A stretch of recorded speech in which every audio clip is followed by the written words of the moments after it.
So you know everything about the details to be smart, very elegant. All the time. You need to be. Hi, folks. Champagne Friday again. And this time, very special, very honorable, because I'm standing here with one of my oldest friends, not in age, but one of my longest lived friends that I've been together with for such a long time. I actually met close to where we're standing, working in another firm. We don't need to speak about that, but also the same kind of philosophy when you made the wine. Hervé Danton, and became a superstar in the best cooperative in Champagne, in Maillet Champagne. Moved to Lanson. Lanson picked him up, and he created Clos Lanson, which you probably have tasted. It's just a few wines out. I've been fortunate enough to taste the entire range, many years pre-tasting, and they are exceptional.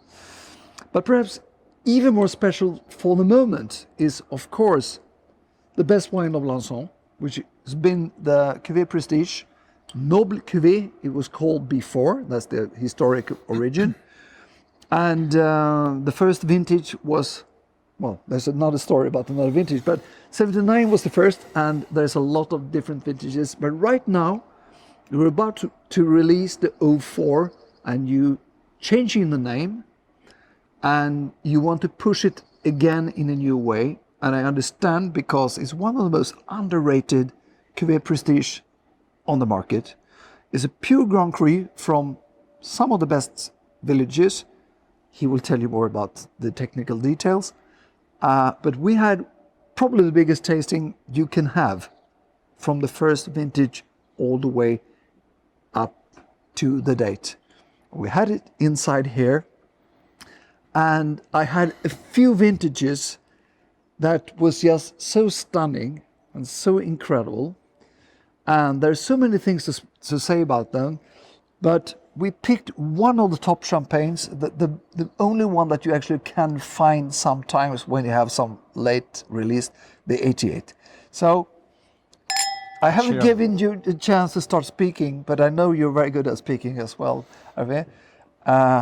We are Verzenay, your new place, beautiful place with Moulin de Verzenay in the background, and the added part of Verzenay into the Blanc de Blanc makes the beauty. Please tell Champagne Club lovers about what we've been doing and what we have in the glass. Yes, we are in Verzenay, and Verzenay has always been a very special place for Lanson, for this cuvée. But this cuvée, even if we are in Verzenay and we talk about Pinot Noir, this noble champagne is more focused on Chardonnay. Yeah. Because we have a noble Blanc de Blanc champagne, and we have a noble champagne made with 70% of Chardonnay and 30% of Pinot Noir. And each time you will have a vintage of noble champagne with a blend of Chardonnay and Pinot Noir, you will have some Verzenay in it. But the philosophy... But there's also Blanc de Blanc, and you start with the Blanc de Blanc, and... No, we started with a noble champagne. With a blend of 70% of Chardonnay and 30% of Pinot Noir. Yeah. And the idea of the family at this time was to have a wine that was completely dedicated to the Chardonnay, balanced with a lot of delicacy, finesse, freshness, and with the idea of making wines that will be able to age a very long time. That's why they choose grapes only in Grand Cru villages. So with the Chardonnay, by thinking about Avis, Cramant, Ménil-sur-Oger, Auger, and with Pinot Noir, by thinking about Verzenay at first, and sometime Bouzy, Verzy, Ailly, to choose the best Pinot Noir. But isn't it as well, if you look at the style, you have this Chardonnay base, and you want to have the Chardonnay singing through. In my mind, it's not by coincidence that you choose Verzenay, because if you would have chosen Ailly, you would have some more roundness to the cuvée, and well. Yes, because Verzenay is north-facing vineyard, so with a maturity that is always flowered, and in the south part of Montagne de Reims, like Bouzy, for example, or Ambonnet. And Verzenay is really in the Lanson style by producing Pinot Noir that are always vinous, with high level of density, but by respecting a level of freshness that is always here. And that's the perfect wine to be balanced with Chardonnay. And in noble champagne, we always need this level of freshness. That's, we say, the quintessence of the Lanson style. You know, which it is. It's really true. It's really true. In all the Lanson wines, we play with freshness. And with noble champagne, we play with freshness, but by having it always balanced by the aging. That's why we age such a long time, 15 years. Today we launch vintage 2004, so it is 17 years of aging in the cellar. And what is always amazing, you did the experience by tasting a new vintage or an old vintage like 1979, is that you keep a level of vitality and a level of vibrancy in the mouth that is always fantastic. In all the wines. Yes. We actually had, think about all the vintages you can imagine between 12 and 79. That's approximately what we've been tasting. Not every, but almost every important vintage. And we had some wines that were in the middle of the age, said that the nose is slightly too old, but the taste was always fresh. But otherwise, the oldest, all the range from the 3 oldest vintages, extremely fresh, no oxidation whatsoever. That impresses me the most. What's the secret behind that, Hervé? The search of purity, delicacy, finesse.